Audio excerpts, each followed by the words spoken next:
interview with Professor Dawn Clark-Netsch at the Northwestern University School of Law. And it's an interview for the Lives of Lawyers project. Dawn, let's start with your undergraduate career at Northwestern. How did you come to Northwestern University, and how did you know that you wanted to be here? I think I was being talked into or pressured a little bit. I grew up in Cincinnati, Ohio, and both some of my mother's friends who were teachers and the teachers in my own school, my own high school, I think were trying to persuade me to go to a school in Ohio that I knew I didn't want to go to. Actually, I wanted to go to Radcliffe or to Harvard at the time, but that was turned out to be a. Actually, I decided against it because I decided I was going to be spending my life in male-dominated professions, and I probably ought to go to at least a co-ed school. Northwestern was known for its political science. It was in the Midwest. And had a good reputation. I think probably not quite as good as it has now, as a matter of fact, but it was good.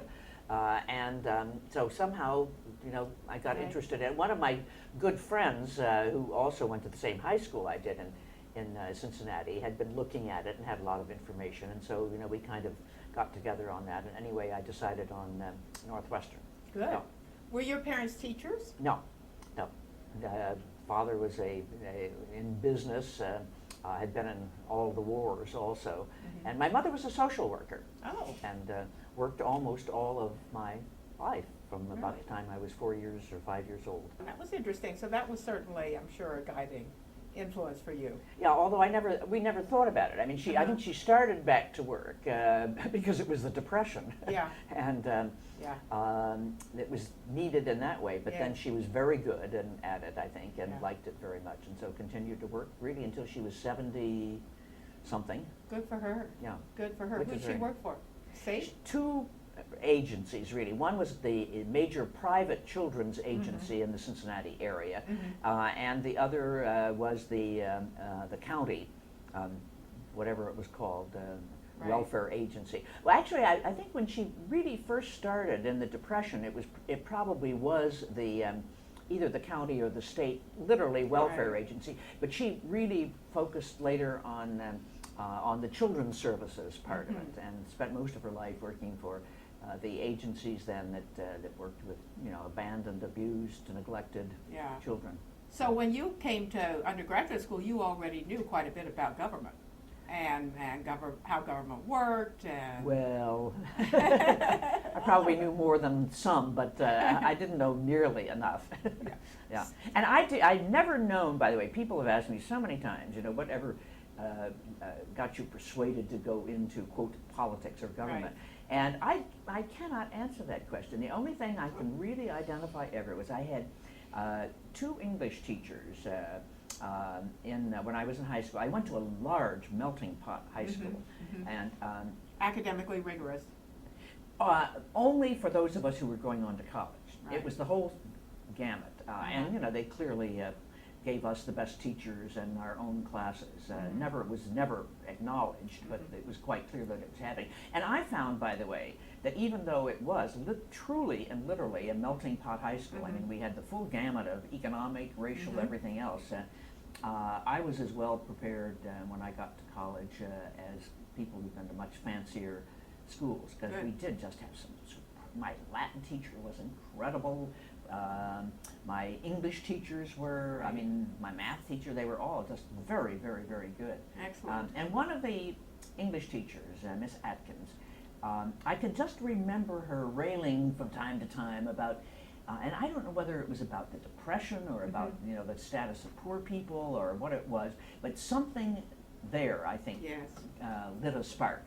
Good. That's the only thing I've ever been able to identify. And I assume she was not blatantly political, because she would have been tossed out of the system if she had been. It's interesting. People forget, but high school teachers do have a big influence on students. Oh, yeah. And it is a noble calling. And I think one of the reasons why I've been so passionately devoted to public education ever since, in terms of all of my public offices, is because I had such a great public education myself. I know how important it is, and also because for most people it is the only thing available. I mean, it's fine for those who can afford send their kids to a private school or a Catholic Exactly. school, or who may get one of the scholarships available Right. there. But for the vast majority of Americans, it's the public school system, and we'd better be able to make it work. Absolutely, I couldn't agree more. That was my experience too. Well, you were part of a very special program when you came to Northwestern. Right. Tell us about that. Yeah. It was called the BA program, and it was a 4-year planned curriculum. And we were in the first class that went through in this program, and it was just incredible. All of our 4 years were planned out. Most of our courses were not only planned, but we had the top people in all the departments. For example, that's where I got to know Melville Herskovitz. Oh, really? He was Yeah. a very strong supporter of the program and participated in it in a great way. But our social studies course, I don't remember what it is, Yeah. something for a modern society, I think. Yeah. They actually practiced the lectures from the geographer, from the anthropologist, from the on and on and on, so we had the top people. We had people who were very, very much involved in planning the whole thing. Most of our courses were required, and is not such a bad thing. including, by the way, language. Now, I'd had some French in high school, and so I was in the intermediate section here. I was in class 8 hours a week, French Good. class. Yeah. 4 of it was just language, just speaking. Yeah. And we even put on our little French play at the at the end of the semester. And then 4 was more into literature and that sort of thing. So, but the idea was a broad spectrum. Very broad liberal education. Excellent. And we were allowed to have it was not called a major, it was called a field of concentration. In the last 2 years, we could take some courses that were just part of the regular curriculum or available to other students. And I took political science courses there. But even one of my courses the last year was called Tutorial Correlative Reading. And all of us were divided into groups of no more than, probably no more than 4, maybe 5 a few times, and assigned to a reading group. To a major member of the faculty. Excellent. I had Bergen Evans. Oh my. So I had a lot of contact also with Bergen Evans. Wonderful. And you'd read something, whatever you wanted to read, and then the little group would come in, I think probably once a week, and talk about it. And I remember one of the things I read was An American Dilemma. Oh, good. Which was, of course, still is a very important book. Piece of work. And I think I also asked him if I couldn't read the Communist Manifesto because I thought somebody ought to know what's in that thing. And, so anyway, but there were, all of these very special things. Yeah, wonderful. It was really incredible. And a lot of involvement of the senior faculty. Oh, extremely, yes, very, very much so. And the program as a planned program, I continued for a while. I don't think I really know how many years after we left. And then I guess maybe because it took so many resources or it lost some of its major advocates, I don't know, but it began to kind of dissipate, if you will. Yeah. Now, as I understand it, some of the individual courses that were prepared for us continued for some period of time, but I think the idea of the entire 4-year planned curriculum faded after a while, which is too bad. It had really its was great. benefits. It was really great. And I assume it was part of that whole period where a number of universities and colleges were reforming their curriculum, where the University of Chicago was doing its special social sciences, and Harvard was very involved in curriculum, so you still have that going on. And then that kind of falls out of favor, and then it comes back, and and we all live with the after effects. So, did you go to law school right away, or wait? No, I worked for a year before I went to law school. Where'd you work? I was the staff of the League of Women Voters. Well, I think it was called the League of Women Voters of Cook County at that time. All the leagues, the state, the county, and the city were all in the same office, so we all sort of intermixed, which was fine because I probably thought, like most young people, that government was all the federal government. And I really got a major interest in, a little more knowledge of state and local government during that year of working for the League. And I'm glad I did, because Yes. that's what I focused on later on. Exactly, Yeah. and that's been such an important Yeah. part of your I also had career. to make a little bit of money, but Yeah. although I didn't make much money working for the League of Women Voters. I'm sure not, but I'm sure Yeah. the experience was great. It was great, yeah. And yeah. for your later political life, those contacts didn't hurt either. It was fine, yeah. So then Yeah. you go to law school, Yeah, going right. to our very own Northwestern. Northwestern. And what do you find when you get there? And by the way, I will tell you flat out, if I could have gone to Harvard, I would have. Uh-huh. But Harvard did not accept women Oh, when I know. started law school. I know. mean, we're that far back. What year was that? Well, I started law school in '49. Yeah. And my recollection is I was either in my second or third year of law school at Northwestern when Harvard finally opened the door to women students. Is that right? Well, so you were part of that great class of post-war Yes. returning vets. Right, right. Yeah, talk We about were, that. Harold Shapiro and I were trying to remember the other day exactly what proportion of the class had been in the service. I said at least 50%, and he said no, I think it was much higher than that. So I would say maybe 70% or more had been in the service. When we interviewed Judge Strayhorn here, he was saying his entire class, I think it was at DePaul, was veterans. The entire class Oh, really? Yeah. of the law school. I mean, that may have been his memory. No, I think maybe Harold's right that it was much higher than my recollection. But I know there were a few who had not been Yeah. in service, but such as yourself. such as myself. And there were a yes. few other women, right? There that were talked- two. Yes. And both of them went through on a different schedule, so that they graduated at a different time. And, Why? I don't know. They just wanted. You could do it at that time, you could go sort of all year round, and then. Right. I think that was done probably to accommodate the returning veterans, so that they could Yes. get out faster. Yes. And the other two who were in the class went through on that schedule. So. And there were no summer jobs, Howard Treenan was saying. So really people not, just like kind no. of went through. Right, right. Not very many Yeah. anyway. Now I had a summer job at Covington and Burling after my second year in law school, Uh-huh. I guess. But there was very little of that, really, very, very little. And Good for them to hire you. well, Harold always tells me because he couldn't do it. Is that true? Was he your but it- classmate? Yes, right, Uh-huh. yeah, and remains, a great friend. It's more than 50 years now that Right. we've been friends. They offered me a job to come back after a. They did? Yes, and. It was out in Washington or here? It was in Washington. Oh yeah, they didn't have an office here. Uh-huh. In fact, at that time they had only a Washington office, and that was true of most law firms. And I ended up working. I'm sort of jumping around here That's a little fine. bit, but I ended up working for the ogre of the law firm. Which one?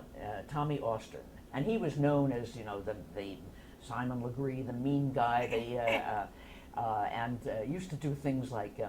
Check the sign in and sign out charts to make sure you were working umpteen hours and on Saturdays and Sundays, because he was usually there also.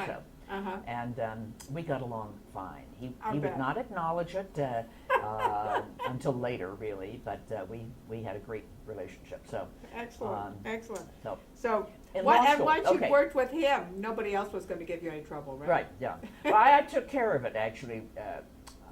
I don't know how I managed to do this. He called me one Sunday morning early and said he needed me down there for something or other. And I said, "Oh, gee, Mr. Austin, I'm terribly sorry, but I have a croquet match scheduled this morning." It was dead silence. He didn't know what to say. I never had a problem with him after that.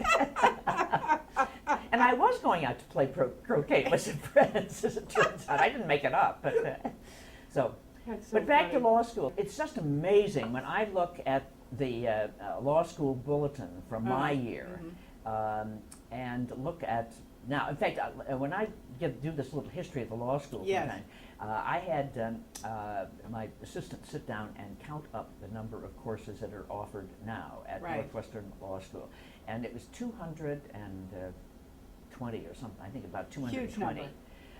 And there was just basically the core curriculum and a little bit in the way of electives Mhm, at that time. I mean, it was just a world of difference. Exactly. And no most of the- choice, no choice, right? No, and very little choice. Right, almost the entire curriculum was required. We had a few slots open for either a seminar or even another course. For example, I did take state and local government law, Yes. as a matter of fact, from Willard Wirtz. Really? Yes, and that was a choice, a free choice, an elective. But there weren't very many slots open for that. And I suppose that has influenced my attitude toward curriculum. I think we don't require enough. Yeah, yeah. And, well, like everything else, the pendulum swings and then it Yeah. swings again, Yeah. and it may swing back towards the middle. Plus, not only, of course, were most classes required, but you had the mandatory grading and ranking, Oh, right? yes. And mandatory seating. Talk about that. People have forgotten about that. Not seating. No, you But didn't have grading. to come in and alphabetically sit in your chair and No. get called on? No, No. no, Oh. no. But I'll tell you one thing we did in Harold Havinghurst's class. Uh-huh. He taught contracts, and we were all in Lincoln Hall in the same room. When you recited in Harold Havinghurst's class, you stood up Mhm. to recite. I think he was the only one who required that at the time, but that was kind of marvelous. No, I don't think that we ever had any required order for seating, but you were graded on everything from 100 down to whatever. Yes. So just a couple of points of difference Yes. could make a huge difference in where you stood in the class. And you were hired based on your rank in the class. Yes, right. And you got on law review. Only by grades, right? And what about for the Crim Journal? Also only by grades? Yes, and I think only by grades there. And then my class, when we were third-year students, we not only changed the name of the Law Review, it's called the Illinois Law Review. Oh. And we changed it to Northwestern Law Good. Review. But we think we might have been the first class that began to break down the grades-only barrier. Good. We had a couple of members of the editorial board Uh-huh. on the Law Review who had not been invited because of their class rank, but who wrote something that was good enough, and Yeah. we put them on the board. And then I think that was probably the beginning that led to Good. further breaking down of that Those grades-only barriers. barrier and allowing people, in effect, to write their way on Yeah. to the review, which, What's the big change? being good Democrats in every Right. sense, we thought was the right thing to do. Well, there were some other notable Illinois figures in your class, right? Or at the law school when you were there. Yes. Well, right before us was Dale Bumpers. Uh-huh. He was in the Okay. class of 51. Right. Let's see, Dan Walker, Newt Minow, Howard Trenans? Howard Trenans. Yes, I Right. should have put him first. He was our board chair for a long time. Right. Was Harold Washington? Harold was in my class. Was in your Yes, class? yeah, yeah. In fact, that was the one of Harold's favorite things when he was in office Uh-huh. and I was in office.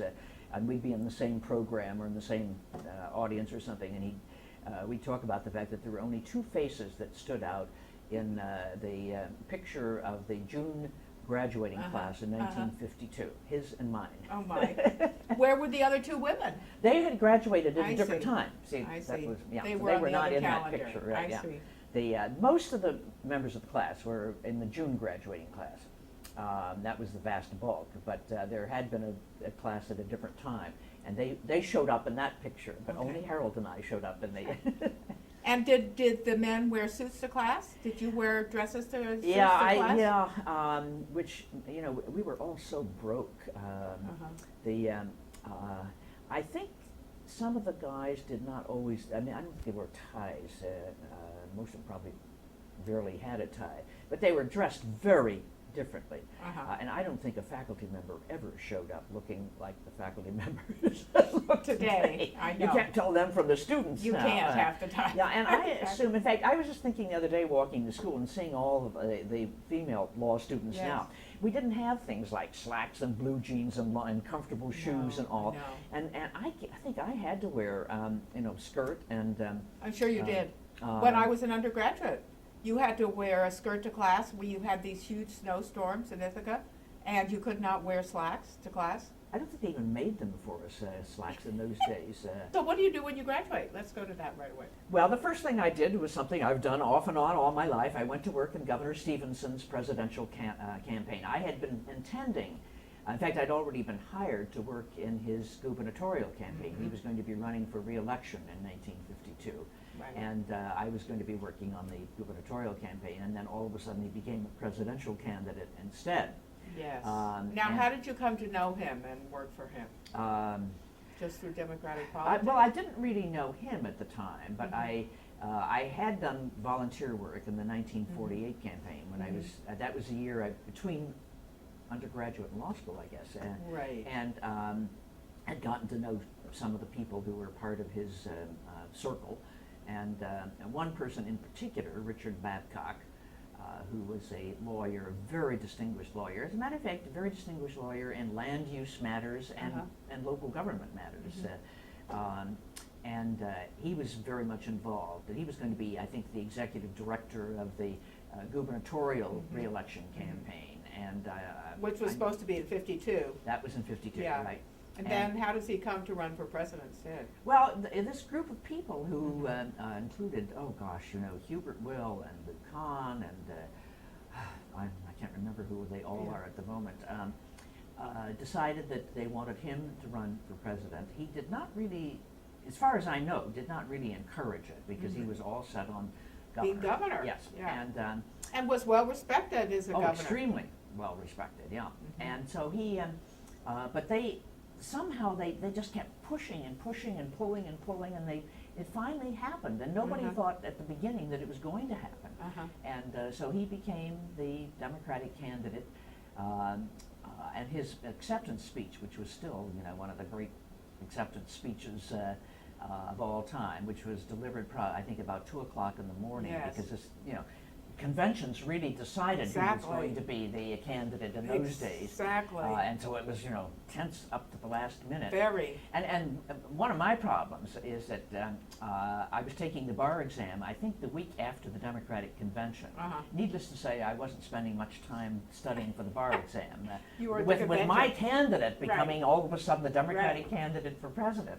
Was the it convention? was a slight distraction. I would think. Was it at the convention in Chicago? Yes, it was, right. Yeah. Yeah. And a lot of the activity, and I was not at the convention in any way, shape, or form, but a lot of the activity took place at the, believe it or not, on Astor Street, which is where the William McCormick Blairs lived.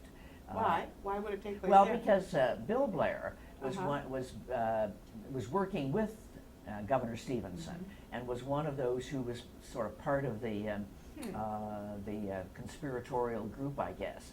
And the house on Astor Street, which was one of the grand houses, was actually the home of his parents, who were, you know, founded William Blair and Company, and various things were, you know, terribly important to the social, cultural, etc. part of Chicago. And Bill was part of that family. And I think probably some of what went on Astor Street that night, with all of the, you know, television crews and everything, they probably have never forgotten. But the Governor Stephenson was frequently holed up in that house with this group as all of this was being plotted out, and so there's lots of activity there. Tell us more about him, Governor Stephenson, as a man. What kind of person was he? He seems to have been so admired and liked. Just marvelous. He had he was really very warm. He was very intelligent, very thoughtful. He was not a 30-second soundbite politician. He had a lot of courage. I mean, he was one of those who basically stood up against McCarthy at the time of McCarthyism, which was not a very important thing to do. He was, during his campaign, for example, he went to the American Legion Convention and talked about the need for controlling, you know, nuclear things. Yes. And wasn't which popular. did not go over terribly well. I'm sure. And he didn't do them just. I mean, he just thought people should be talking about these things that were important.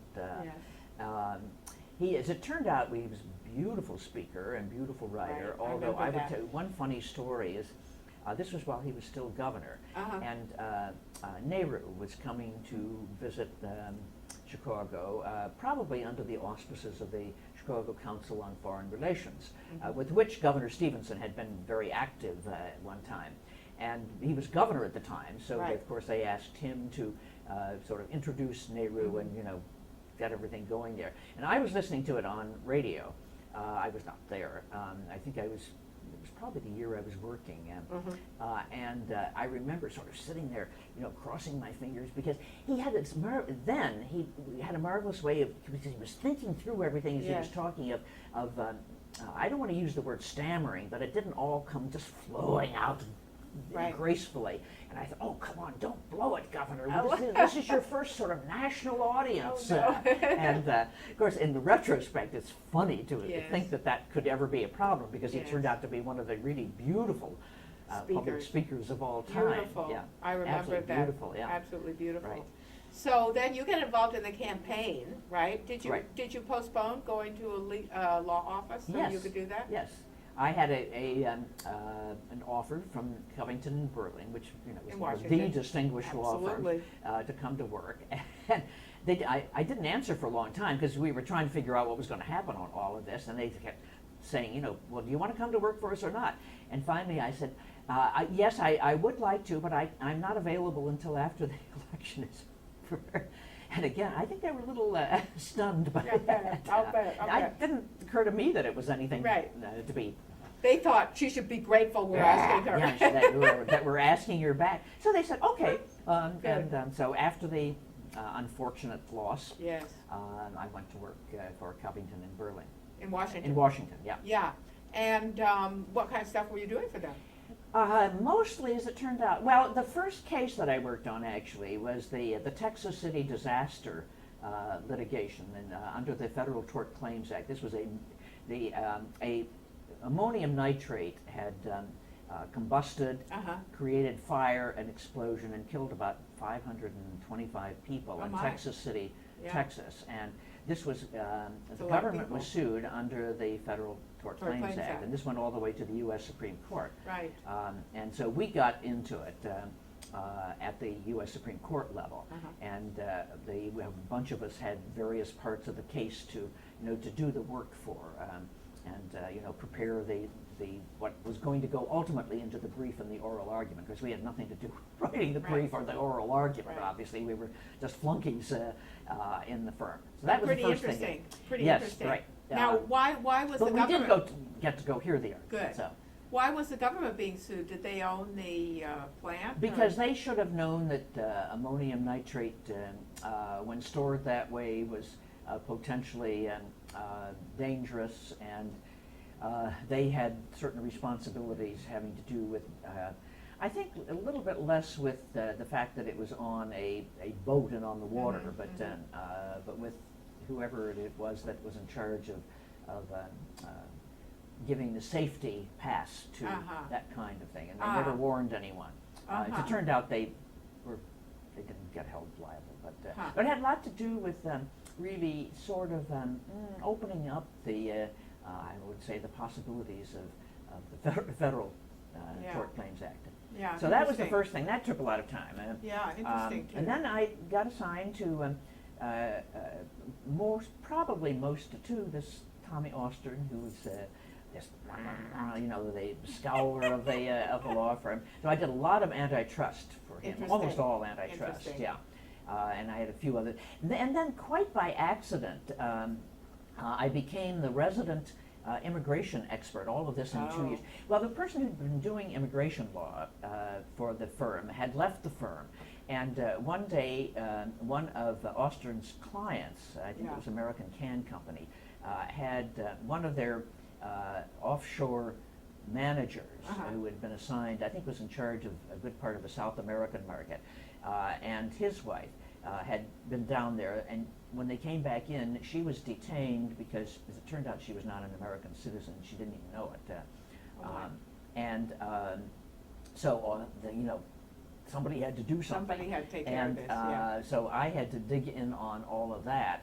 and I was at that point I was the only one in the firm who had done anything in the immigration business. So I ended up doing things for other people, which was great fun and interesting. Yeah, very my interesting. great achievement in that respect was that there was somebody who turned out to be one of the most distinguished landscape architects in the whole world, really. Bienen, McHargue, a Scotsman, who was also married to a woman who was the daughter of one of the governors of the, I think it was the World Bank. And he had a job to teach at the University of Pennsylvania, which of course he was very excited about. Right. They wouldn't let him in because his x-rays showed scar tissue from tuberculosis. Oh my goodness. So I had to learn how to read x-rays and negotiate with the visa guy over in the State Department. And we finally came to an accommodation. And it turned out that almost everybody who'd lived through World War II had scar tissue. had scar tissue. Especially if they've been in British cities. Yeah. And Right, not to mention, I'm sure, in parts of Chicago with all that coal. with all of that. All the Right, coal hangs. right. So, but you didn't get So involved. anyway, I just to finish my story. So sure. we finally worked it out, and he got his visa to come here. And then I think it was my last day of working, or certainly the last week that I was at Covington. I got a call from Ian McHargue in Pennsylvania, in Philadelphia, I guess it was. And of course, this glorious Scotch accent, which just melted me anyway. And he just said, "Thank you, I'm here." And, and then years later, I mean, within the last, less than a decade, I think, he was a distinguished speaker at the Graham Foundation here, and I got to meet him after, Oh, you've never met him? I'd never met him, no. Wonderful. No. Anyway. Even though you were responsible for him having a career here. That's so nice. But you didn't get involved with Congress. No. And so you didn't get involved in that part of politics. No. So how do you get out of Covington and Burlington and back to I came Illinois? back to, I knew I was going to come back to Chicago at some time because, as I've often said to people, it's great to put in a tour of duty in Washington, but it's not the real world. And if you're interested in government / politics, you have to get to the real world. So I knew I was going to come back to Chicago. And one of the federal judges here, who had just been named to the federal bench, whose name I will mention, and this will stun you probably, Julius Hoffman. Oh yes, I want to who was talk very about close to the law school at the time. Yeah. Needed a law clerk in a hurry. Right. And it seemed like a perfect thing to do. Perfect. Because it made me do something. I was having so much fun. I worked on so many interesting things at Covington. I would have had a hard time leaving there. Yes. And so this made it possible for me to make a clean break. Well, you could have gone on to have a whole distinguished career at Covington. It's interesting. That brings up the question of gender. Right. When I left, there was one sort of senior woman attorney there, and not partner. No, and she and I talked, and I told her because I'd worked with her briefly on one matter that I was going to be leaving, and she was very sorry. She said, "Dawn, I know I'm never going to make a partner. They're not quite ready for it yet, but I think you could if you stayed around." Yeah. And she said, "I'm very, very sorry to see you leave." Yeah. And of course, since then, I don't know how many women partners they've had. But it took a while. It took a while. Definitely took a while. So when it always takes a while. Yes. Well, of course, Judge Hoffman is the judge in the famous Chicago conspiracy trial. Yeah. But you weren't working for him then. That was much later. Yeah.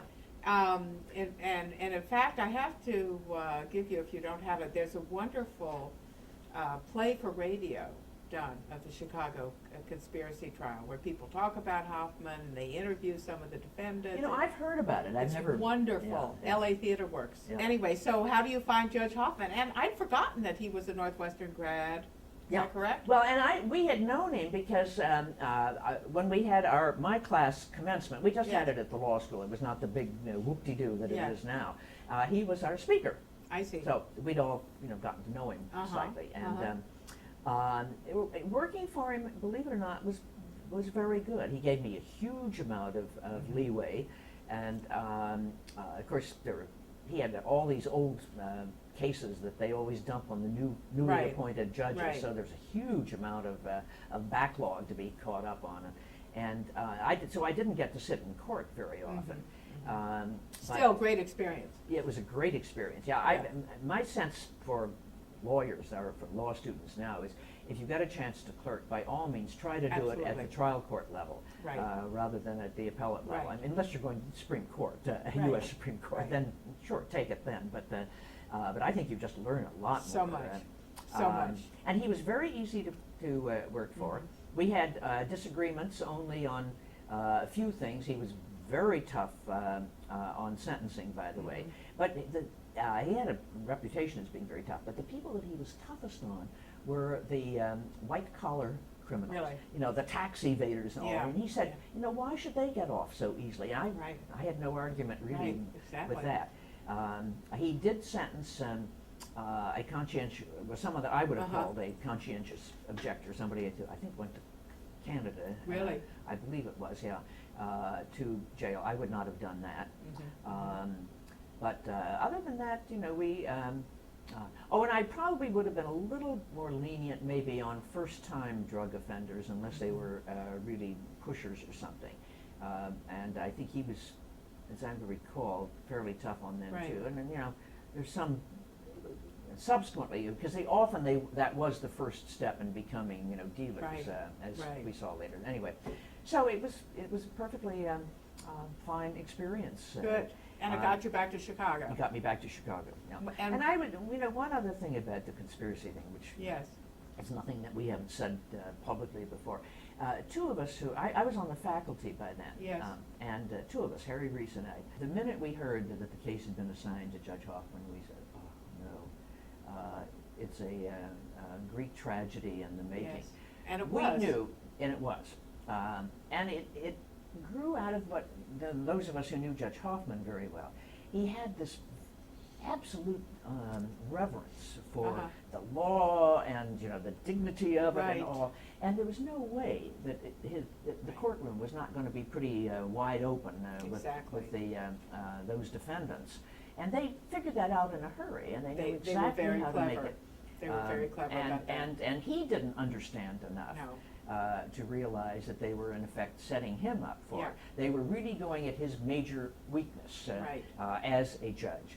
And so and Harry and I even sat down once and tried to get through that message to Judge Hoffman, and it didn't work. And so we were so afraid it was going to turn out the way it did. The way it did, exactly, pretty much ruined him. And of course, when you read about that trial now, you say, "Oh my God, this could never happen today." This kind of behavior in court, you could never get away with that. I think that's probably true. Now, so what? Anyway. So what do you do when you leave Hoffman? How do you get into politics? You're very soon in politics. Well, let's see. That was then I went back and worked in Governor Stevenson's 1956 campaign. Okay. And what did he do in Washington? That time I was the research person for the speechwriters in Washington. So I got to work with people like John Bartlow Martin and Hershey and Schlesinger and you know, folks like that. Fabulous. And it was very exciting and exhausting. I'm sure. Because I was usually, I remember one night, 2 o'clock in the morning, I was still in the office once, and Bill Wirtz called from wherever they were in the country and said, I need to know how much an aircraft carrier costs today at 2 o'clock in the morning. And what'd you do? And we did. You couldn't just type in aircraft carrier into Lexis. Oh, you know, you didn't have computers in those days. No. I think I managed to find out by, you know, maybe 8 o'clock or 7 o'clock in the morning or something like that. That's pretty good. That's pretty good. But they were so, you know, it was such a marvelous. John Kenneth Galbraith was part of that team too. So this is. Let me see. That was 1956. This is Stephenson's second run for president. Right, exactly. What did he do between 52 and 56? Did a lot of speaking, a lot of going around the world because he had such a reputation really from that. They started the law firm, although I don't know that he did very much practice. I mean, the law firm, I think at that time did include Newton Minow and Bill Blair. Uh-huh. I'm trying to remember whether Bill Wirtz was part of it at that time. I may have forgotten some of the details. Yeah. Anyway, there were several people involved in it, Mhm. but I don't think the governor was practicing law very much. Right. Right. But he was really a national and international figure even by then, I think. Yes. So. Was Adlai Stevenson a graduate of the law school? Yes, he was. Couple of years ahead of you. Oh, yes. A long number of years Yeah, ahead of you. yeah. And so it's 1956, he's running for the second time. Right. Okay, good. And you're very deeply involved in Yeah, his national yeah, I'm working campaign. full-time Right. in Washington as the research person for the speechwriters, which was really very exciting. Must have been, Yeah, must have been yeah, so exciting. yeah. Yeah. So, and I think we sort of knew he wasn't going to win then, but you know, you just never really quite accept it until it actually has happened. And it was Exactly. a great waste of a great talent, Yeah. a really exemplary public servant Right. in every sense of the word. Right. Then I planned, by the way, to go to the Middle East when the election was over. To do what? Anything. I just wanted to go there Uh-huh. because it's always been the most interesting part of the world for two reasons. Right. One, you know, going back to History. and then, as I always said at the time, if World War III starts, Yeah. it's going to start in the Middle East. Oh, boy. Little did you know. And but How prophetic you were. Yeah, right. That was pretty good, I guess. But what had happened was but people forget all of this. The Sinai War had taken place in, I think it was October, right before the November election, and so all of the folks I talked to, like one of the persons on our speech writing team, Yes. had actually worked for Aramco. And so Right. had lots of contacts, and he Right. said, we're pulling people out, we're not sending anybody there, let alone somebody who has had no experience there. I tried to talk to, some of the universities, like the Yes. American University Yes. of Cairo or in Beirut. Beirut or whatever, and I mean, people just laughed at me. Really? Really? And so Right. I finally had to give up on that. Huh. And You want to go and teach or do research or just be there? I just wanted to learn something Yes. more about that area, Yeah. and sort of see what it was like. Mhm. And as a matter of fact, after I came back here and here to Chicago and was practicing law for a while, I had an Arabic tutor. So I Really? was going Good to for try. you. I was trying to learn Arabic. Very difficult, Very especially when difficult. you see your tutor like once every 2 weeks for Yes. an hour and have no way to practice. Right. So I still have my Arabic books at home, Oh, good. but No one to talk to, that's the yeah, really big thing. not much I can say at this point. Well, it's fascinating though, because if you're learning a foreign language, I mean, I don't know Spanish, for example, but Uh-huh. I could sound Spanish out, Right. and sometimes would even be able to figure out Sure. what some of the words were. If you know Latin, you're gonna get along. Yeah, right. Or even German, which Yeah. is not. I could probably sound most of the words out pretty well. But when you're studying Arabic, you're like a kindergarten level. So you have to doop, doop, doop, doop, Yeah, yeah. sort of. Yes. It's like Very learning difficult. to read from scratch, which is fascinating, but it's a beautiful language to write. Beautiful. Yeah. Beautiful, but Yeah. very Yeah. difficult. So Stephenson loses, you can't go to the Middle East. Then what do? I came back and started practicing law. By yourself? Oh, no, in a firm with John Chadwell. And as a matter of fact, what got me really into it was Jim Rawl, who did a lot of work with that firm. And the firm was primarily antitrust, or at least very heavy amount of that. And John Chadwell was one of the preeminent antitrust attorneys anywhere, really. And so Jim, I think probably, I guess may have persuaded me to go talk to them, and I did, and that's the only firm I talked to. Really? So And of course, you had very good experience from the Covington and Burling. yeah, I had some experience, although it's always different. So I was there for almost 4 years, Oh, my. and enjoyed it really. Again, but politics started calling. Politics. And we were about to have a Democratic governor, Who was that? Otto Kerner, Oh, yes. and I was part of a group of people who mostly came out of Governor Stevenson's administration. Right. And names that, well, a few of the names you would know, like Newton Minow Yes. and Abner Mikva, Yes. Paul Simon, Yes. Gene Hurley, and then Jim Otis and other folks like Yes. that, who had founded something called the Committee on Illinois Government. And we Right. were doing research. Now, was and- that a sort of reform-minded Oh, yeah. thing? Oh, yes. Not sort of. It was. Okay, good.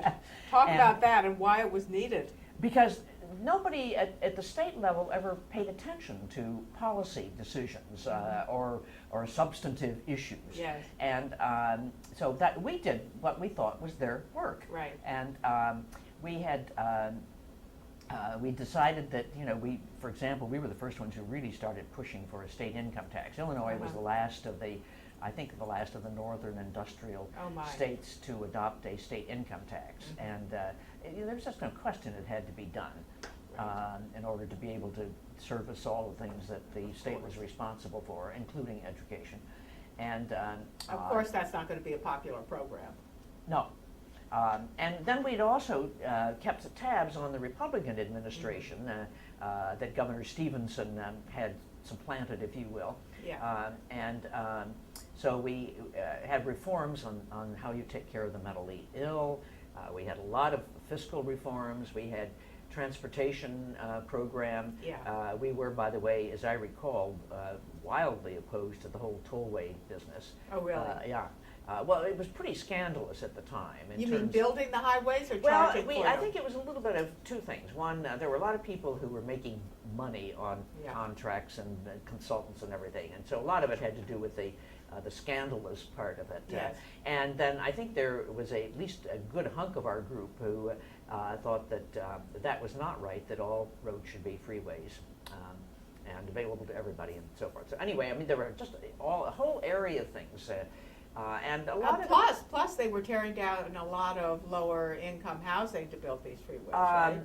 Not the toll roads so much. Not The the toll toll roads were pretty much, outside of all of that. Some of the roads that the first Mayor Daley proposed later, like the Crosstown, and probably the Dan Ryan and Yes. the Stephenson, did some of that. But I don't think the toll roads had that big a problem in terms of Housing. displacement. But Yeah.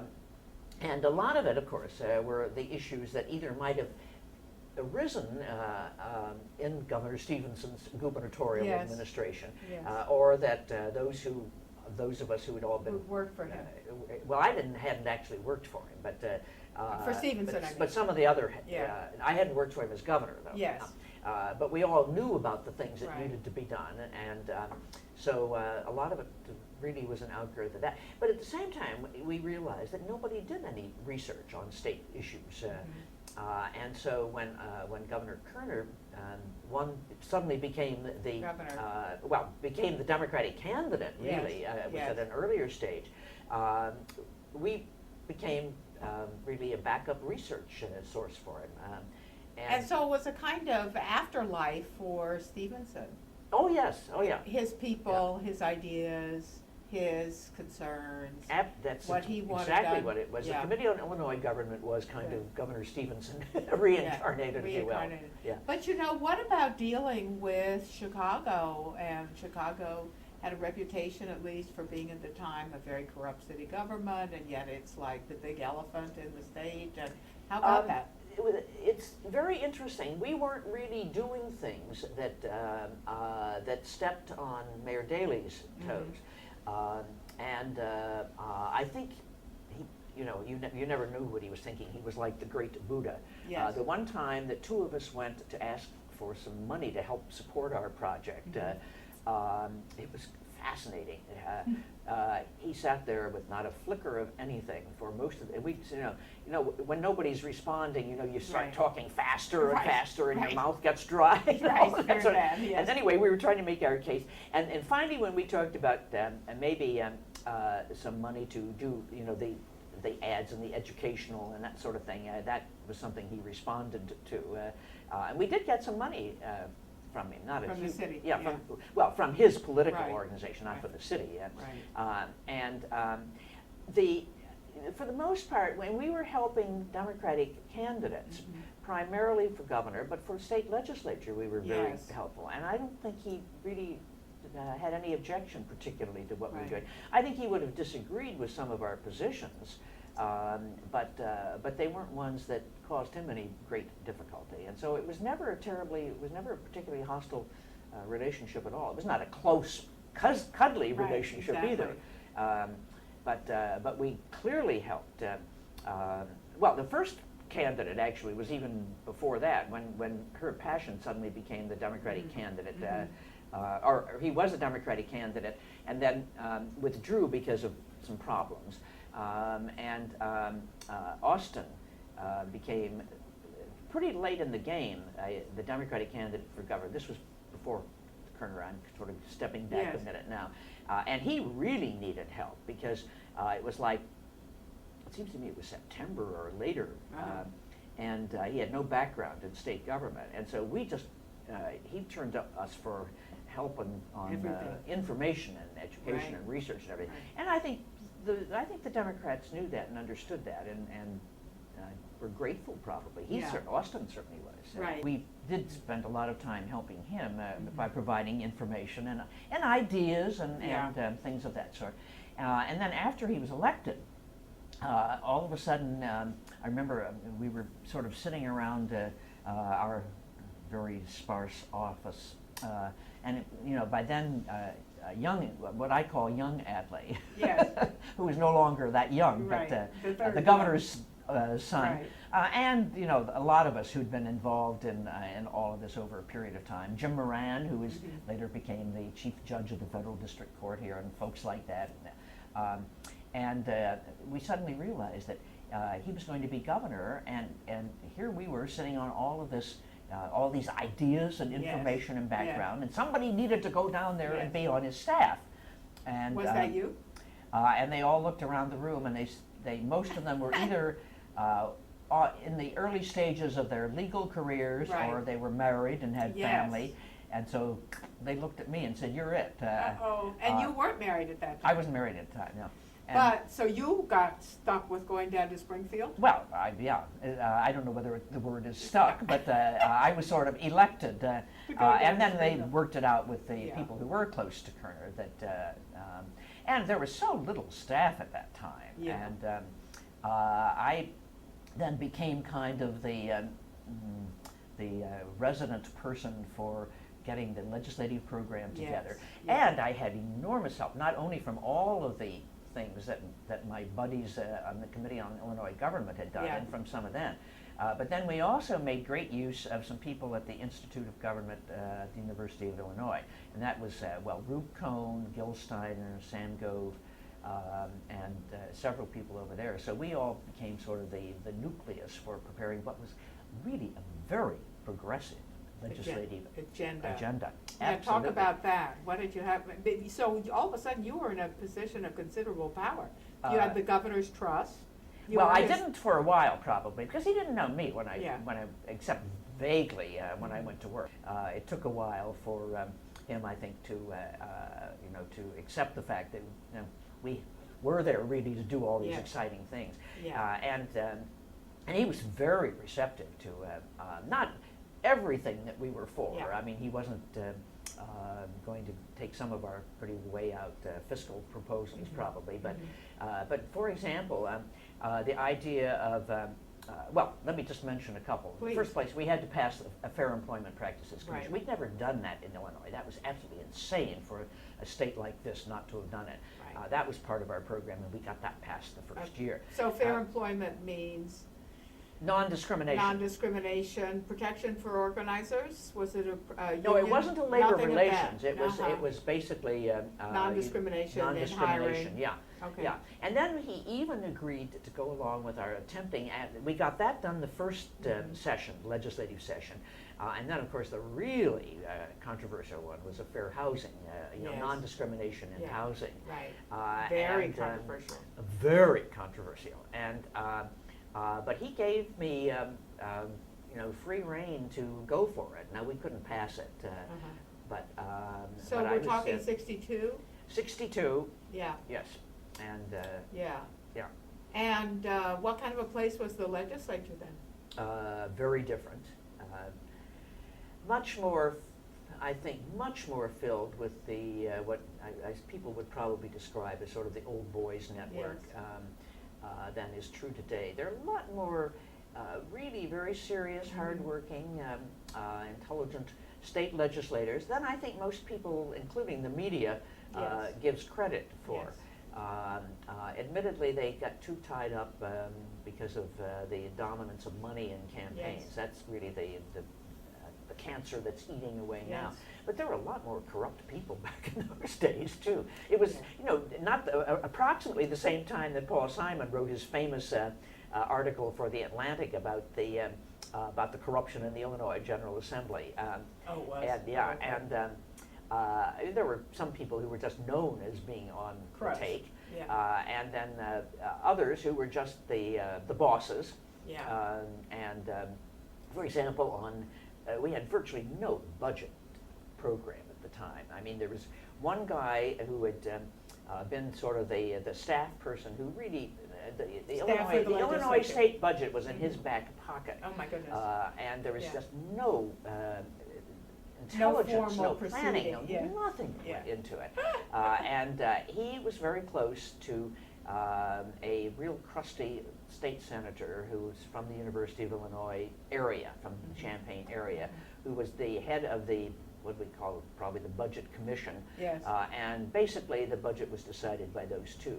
That was it. And one of our major reforms that the Committee on Illinois Government had worked on, and that the governor bought into, although we had a terrible time getting any part of it really enacted, was to have a bureau of the budget, a really thoughtful, long planning process, and we did eventually get a good part of that in place, but it took a while. I'm sure persuading those guys to give up their authority was quite something. And we're not talking about trivial amounts of money either. No. And another one where we ran into the same guy, by the way, was a board of higher education. All of the state universities were competitive, and it was whoever had the legislators with the most clout. And that was also the days of Adlai Morris, who was sort of the notorious, if you will, or infamous president of Southern Illinois University. You don't know anything about him. You don't know. And he sort of got whatever he wanted. But none of it made any sense. There was no planning in terms of higher education. So one of the things that we had also dreamed up, which Governor Kerner fully bought into, was creating a board of higher education, which would be really the planning board, hopefully not running the individual institutions, but the planning board to try to see that higher education was well taken care of, and that it wasn't all duplicative and competitive and inefficient, and allocation of resources, and so forth. Size, upkeep, all that stuff. And we did get that through. We had to make a few compromises, obviously, to buy off the senator from the University of Illinois area. Although they were a little more for it because they all were so frightened of Adlai Morris and the power, the growing power of Southern Illinois University, that they were not as fully opposed to the idea of it as they might otherwise have been. Then after we got that passed and some of the other things, I ended up with the responsibility for filling some of the non-patronage, non-paid positions, like the Board of Higher Education. And so I sat down with the chart. We wanted it well balanced geographically, gender, race, etc., and in terms of their commitments. And our first Board of Higher Education was incredible. Ben Heineman, we got to serve as chairman. And of course, that was terribly important because he was number one, very bright and very strong, and really got the thing going the way it was supposed to be. So that was really very exciting. And we had some other good people on that first board. But Ben was quite critical to the whole process. What about the tax? Did you get the income tax through? Well, the income tax actually happened in under Ogilvy. No, which was not until, let's see, about 1968, 69 that it passed. One of the problems was that we had on the books a Illinois Supreme Court decision, which everyone thought said you could not have a state income tax under the 1870 Constitution. In fact, well, It had been passed once and had been in the Bachrach case, had been invalidated. I think it was about a 1932 decision. So in part we were dealing with the Bachrach case hanging over us, Right. and the feeling that we might, any income tax we passed might be invalidated. So that was one barrier. And then, I'm not sure anybody was that red hot Right. about taking on Right. the state income tax. And so that did not happen until Ogilvy was governor. And we were just about to have the Constitutional Convention. Yes, when was that? That was 70? started in 69. Yeah. Most of it took place in 1970. Right. And one of the main motivating factors for it was to try to get rid of those barriers in the revenue article, Right. so we could modernize the way we raised Right. revenue. Well, the legislature, and Ogilvy deserved a lot of credit for this, had taken on that issue, and I guess it would have been the 68th session, had actually passed a flat rate state income tax. Oh, really? On a bipartisan basis, which means they had what No one everyone took credit. called a structured roll call. You didn't put any of your legislators on who might be in danger the next Right, election. right. This old trick in Springfield. Yes. And it was passed. And then, lo and behold, and I think this may have been after we'd already voted to have a constitutional convention, and it certainly was around about the same time, the Illinois Supreme Court said it was okay. I see. That the Bachrach decision Yeah. really had to do in part with the fact that it was sort of a graduated income tax, I and that a see. flat rate income tax was okay even under the old Constitution. So, That reason for having a constitutional convention had evaporated by the time the convention actually met, but it still gave us an opportunity to clean up the revenue article. Well, it was, the Constitutional Convention also did some modification on the structure of the court system, right?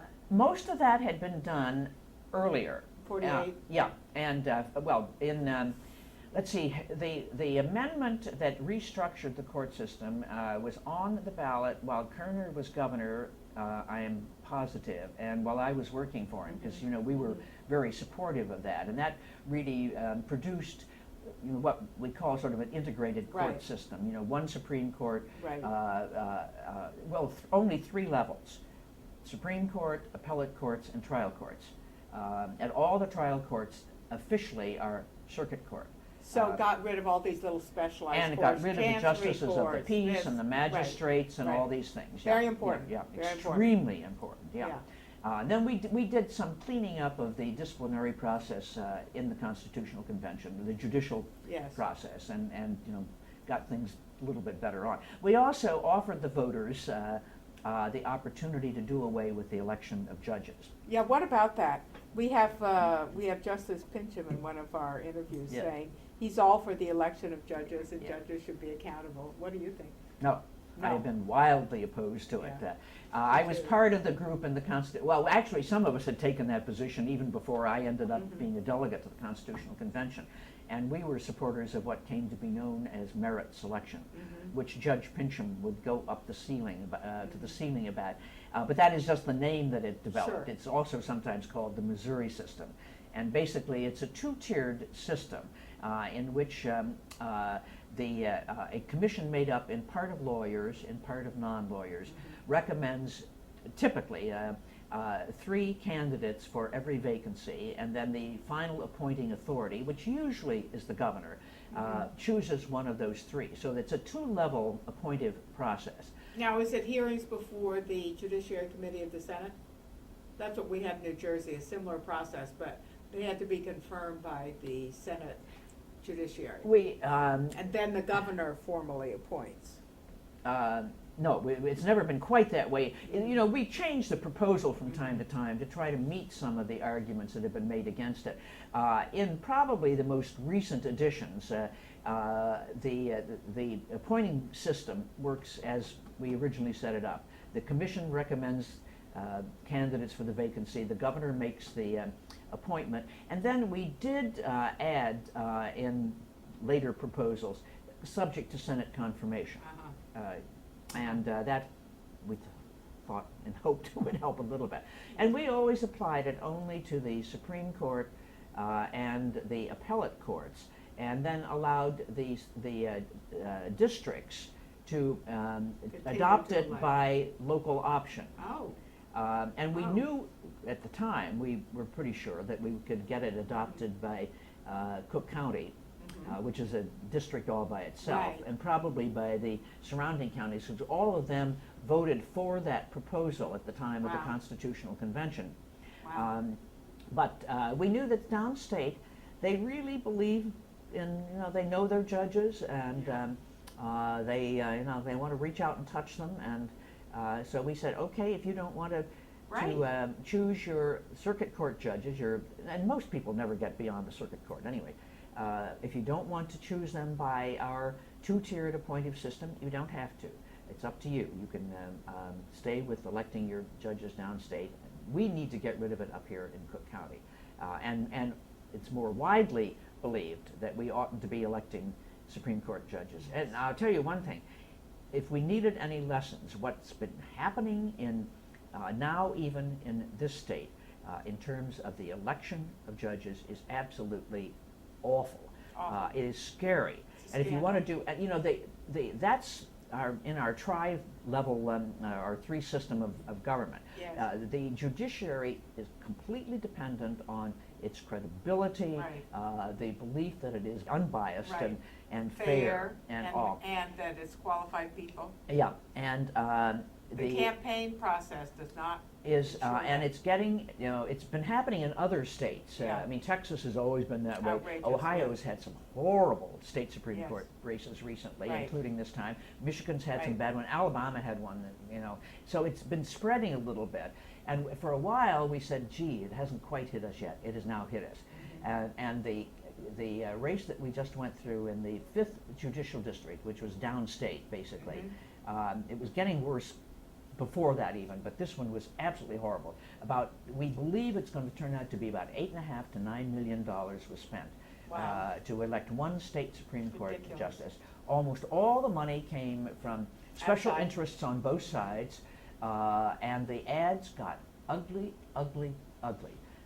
And if anyone has any respect for their state Supreme, or for the judiciary Yeah. in general, after what Yeah. they were exposed to in that race, it would be a miracle. We have got to stop that. And so- I have to say, it seems to me it's one of the primary reasons why the Illinois Supreme Court is not more distinguished. I mean, for a state Yeah. as big, as important, as rich, as politically powerful as Illinois, to have a state Supreme Court which is as undistinguished as it is, has to be partly due to the way those people are elected. Yeah. Well, and of course the elections haven't been quite as bad in Yeah. past years. This has been kind of a creeping process, and I think we've now reached the end of the line, really, and we've got to do something about it. We do.